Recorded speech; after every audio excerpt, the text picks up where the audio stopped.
Hello. Welcome to Lecker Treats and thank you so much for being here.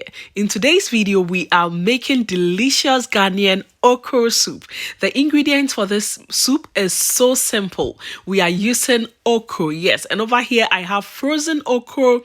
We also have some fish. Over here we have some cow tripe, some lamb, we have tomatoes, and yes, we have onion, garlic, ginger. It's so simple. You can always make this at home. So to begin with, we are going to start blending our vegetables. And for this, I'm going to blend 2 of my onions together with my garlic and ginger, as well as the pepper. I have over here 1 habanero pepper. It's really hot and I want my kids to enjoy this, so I'm not using much.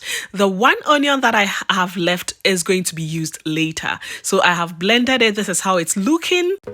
Next, we are going to pour into a pan our cow tripe and lamb, and to this I'll be adding my Knorr beef stock seasoning. It's so delicious to make food with. Just a teaspoon of that is all I'll be using today.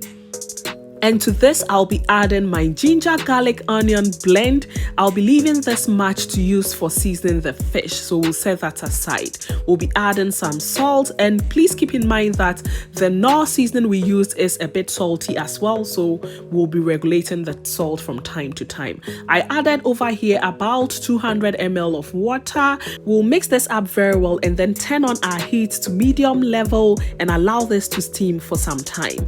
But before we do that, we'll be adding our tomatoes, and I'm adding about 5 tomatoes. If you want your okro to be very slimy, then please just reduce the amount of tomatoes you add. So as our meat is cooking gently, we are going to marinate our fish, and I have already gutted and grilled my fish.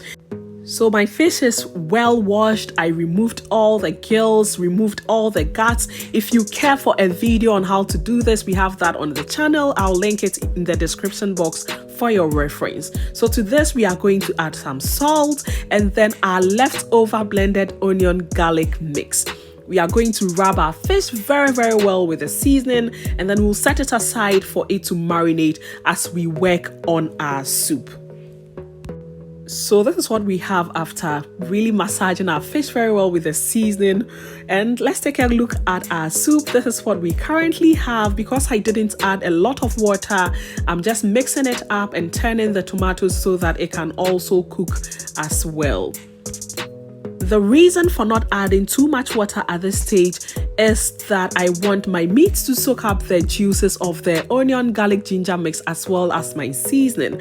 But of course, you can add enough water for it to cover your tomatoes. So now our tomatoes is good to be blended. This is how it's looking. It's been here for about 10 minutes now, and I'm just going to take it out to blend it.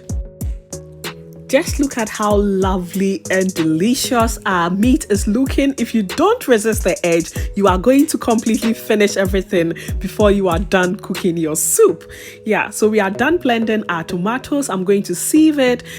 So whilst I'm sieving it, I'm going to add some water so that I get all the goodness out of my tomatoes, and then I throw the raw feet away. My kids do not like seeing tomato chunks in the soup, so that's the main reason I do this. To this, I'll be adding some salt to taste, and then I will leave it to boil. Next, we'll be working on our okra. I'm washing it very well. It was frozen, so I took it out for a while for it to defrost naturally. And after washing, this is what we have. We are going to cut it into larger chunks because we are going to blend it.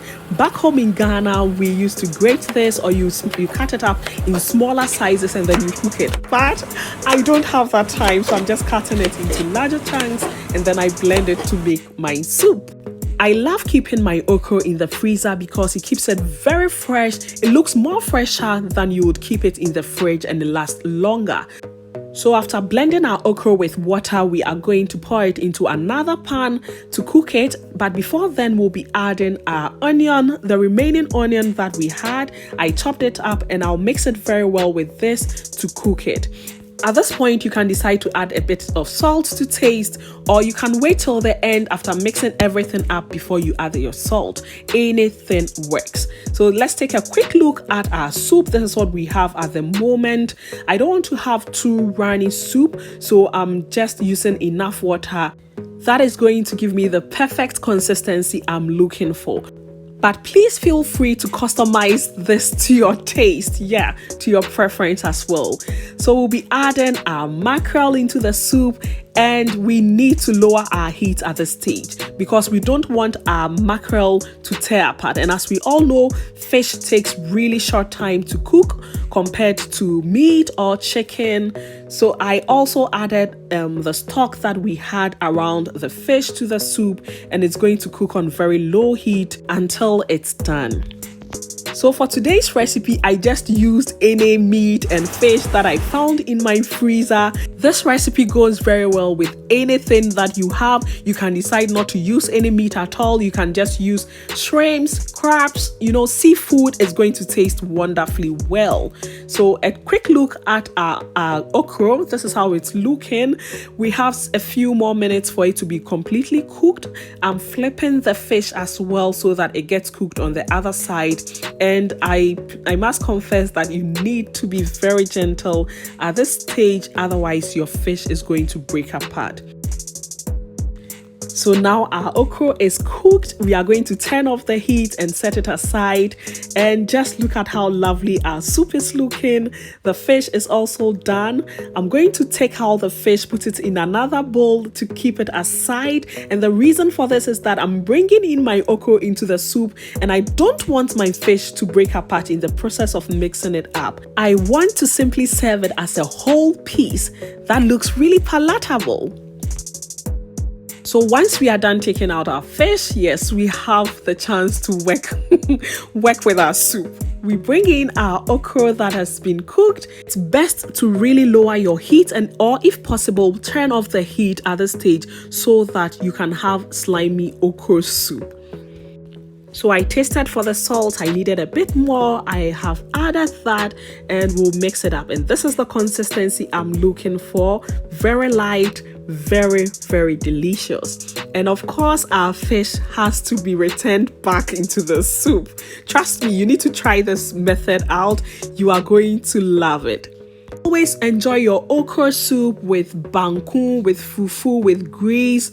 And on this particular day, my husband made for us oats banku. He found the recipe here on YouTube and he made it for us, and it tasted awesome. It tasted really delicious. And please stay on, you are going to see that as well. Please ensure at this point that your fish is fully immersed in the soup, and you wait a while before serving it so that everything is well marinated together. So just look at this. Our soup is done. Our okra soup is done. And this is another simple, easy and lekker recipe your family and friends will love. This right here gives you a taste of Ghana. So if you have guests coming over and you want to go the bold way of showcasing your Ghanaian heritage, then you can try this. So over here we have the oats banku that my husband made. He did absolutely well. He did amazing with this. It was so soft, and I'm going to show you that. Just look at that. It looks so delicious, and we couldn't just wait to dig our hands into this. The oats banku was really soft, and it paired very well with our nutritious and delicious okra soup. Yes, we have everything being well represented there.